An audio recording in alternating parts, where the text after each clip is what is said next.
here, CCxRC, and today in this video we're going to be talking about the mini monster trucks again. This is the Southwest Monster Shop chassis, and I'm doing a test of his new prototype that holds the Surpass rocket motors, 1410 size motors in there. I'm not going to show any close-up detailed pictures because it's still a prototype and he's working on it to get it to market, and probably doesn't want people seeing his idea and trying to get it to market before him. So it's definitely different than any other mounts that I've seen in the way that he set it up, which is pretty cool. I had to work on it because I had a bad Surpass 9500 kV motor like this one. This is not a bad one. I ordered a new one once I realized I had problems, but I thought that my mesh was wrong, all this stuff was wrong, blah, blah, blah.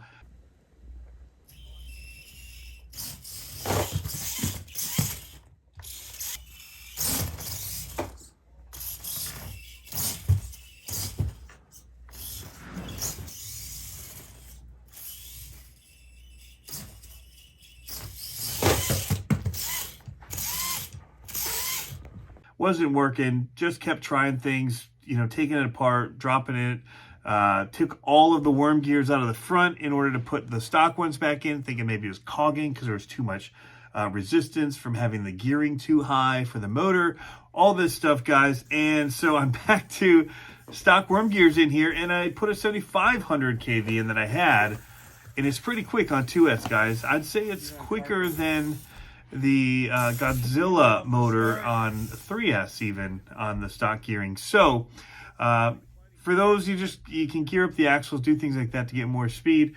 I believe they're also going to have a higher kV version of the Godzilla coming as well. But in their truck, which I just did a video on and that I'll be releasing soon, testing a new ramp that I have coming that I'm making. I was doing tests on it, and I'll tell you why I didn't use this one, because I busted the axles. That one moves, and this one, the dog bone, the pin is come out and it's jammed and it's hitting the axle, so it won't spin at all, the front end. So I got to get new axles on the inside. So one thing to think about with these guys, we're going to have a lot of footage for you to watch of it, having fun out there on the little freestyle course I made in my basement.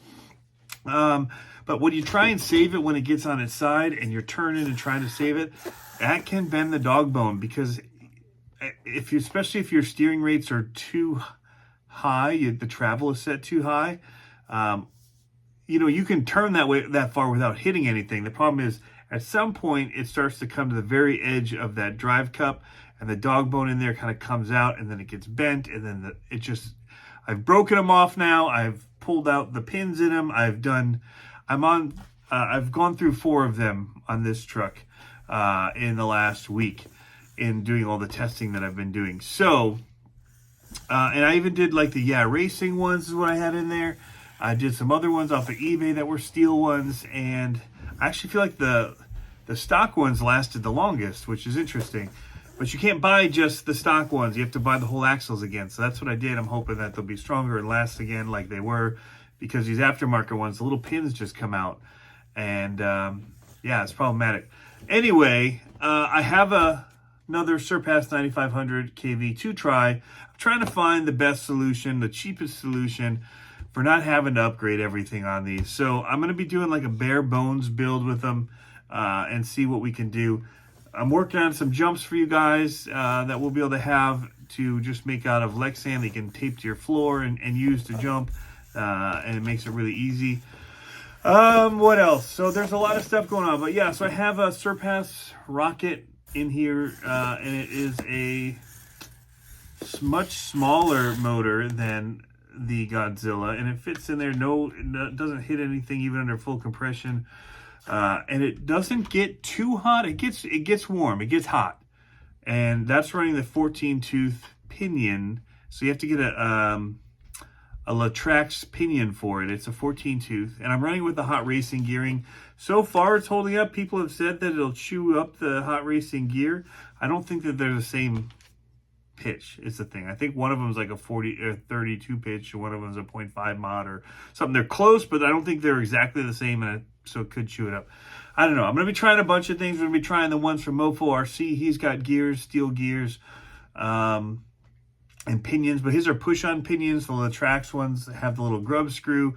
So there's differences, and you know, I found that with the I did the one where you hammer it onto my Charisma motor that I put into the Mofo RC, which made it very fast. But hammering that thing on there to get the pinion on was like popping the back of the motor casing out. It's just tough. It's a really tight fit to get on there.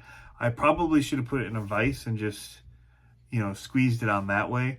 And that would have held it together so it wouldn't have happened that way. It was working fine, but you know, I went through, it was a little bit scary doing it.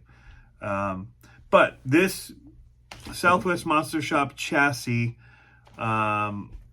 is doing awesome. And this mount that he's made to get this motor in here easily is fantastic. What I was going to say earlier was that I could actually reach in there and set the gear mesh without taking the motor out.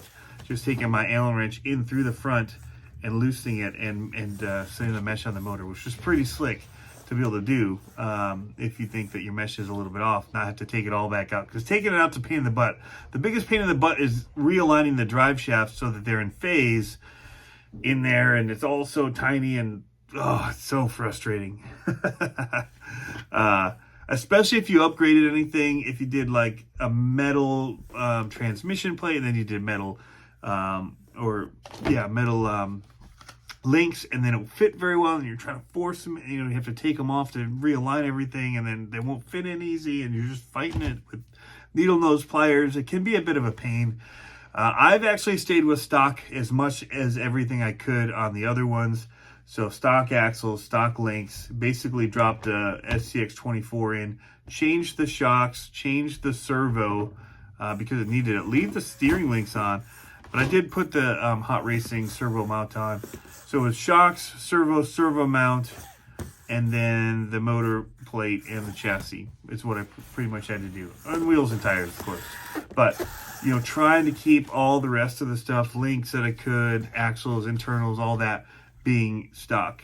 So, hope that helps a little bit. There's stuff coming, guys, to make these things faster, cheaper. This motor costs about $25 to $30. You can get the whole motor and ESC combo. I think it's $30. But you can get the whole motor and ESC from Surpass for about $50. So it's probably the most inexpensive brushless way to get into these and make them fast. And like I said, at some point you put too much speed in, and even at 7,500, I'm messing up axles. So you go even more power, you're gonna be looking even worse.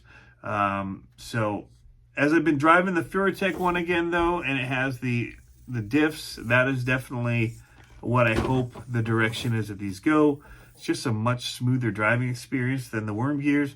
The worm gears, I mean, once you get especially in a really tight space like where I'm working in my basement, there's a lot of like slow go and reversing and resetting stuff up. And with the worm gear, it's just tough to keep it smooth.